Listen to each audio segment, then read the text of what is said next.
Good morning, friends. Today I come to you to share another portion of my book, The Calling, starting on page 25. But now, thus saith the Lord that created thee, O Jacob, and he that formed thee, O Israel, fear not, for I have redeemed thee.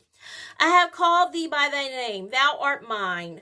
When thou passest through the waters, I will be with thee, and through the rivers they shall not overflow thee. When thou walkest through the fire, thou shalt not be burned, neither shall the flame kindle upon thee.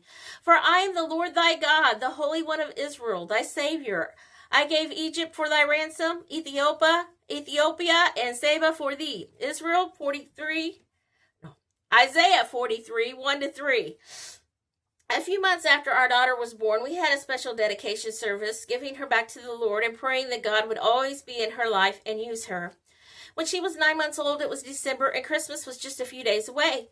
We were very excited. My in-laws was coming to visit and spend a couple days with us celebrating the holidays with their first granddaughter. It was Thursday night, and we had church service, and I remember anxiously turning around several times looking for them to come in.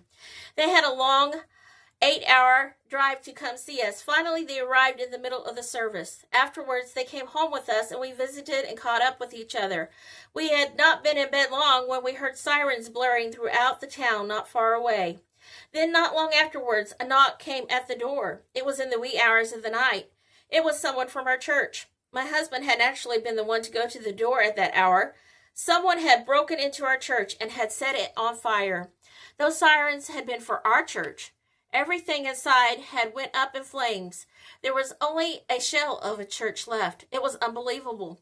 We were only a small church. Who would do something like this? There was a lot of rumors afterwards of who could have been responsible, but no one was ever charged for it that I know of.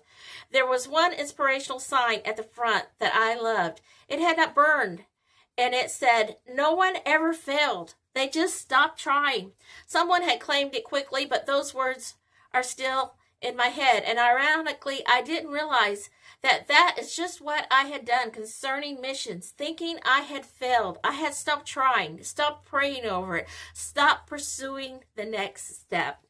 And that concludes my reading today on page 27, and I hope you're enjoying the reading of The Calling. And if you would like your very own copy of The Calling, would you please go by Amazon or Barnes & Nobles today and purchase your own copy. God bless you.